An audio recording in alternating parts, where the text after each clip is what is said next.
കർത്താവിൻ്റെ ആത്മാവ് എനിക്ക് നൽകിയ ഒരു ചിന്ത ദൈവമക്കളോട് പങ്കുവെക്കാൻ ആഗ്രഹിക്കുകയാണ്.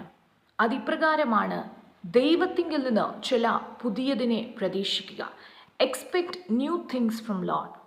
എസെക്കിയേൽ പ്രവാചകനിലൂടെ കർത്താവ് ഇപ്രകാരമാണ് പറയുന്നത്: ഞാൻ നിങ്ങൾക്ക് പുതിയൊരു ഹൃദയം തരും, പുതിയൊരു ആത്മാവിനെ ഞാൻ നിങ്ങളുടെ ഉള്ളിലാക്കും. കല്ലായുള്ള ഹൃദയത്തെ ഞാൻ നിങ്ങളുടെ ജഡത്തിൽ നിന്ന് മാറ്റി മാംസമായുള്ള ഹൃദയം ഞാൻ നിങ്ങൾക്ക് നൽകും.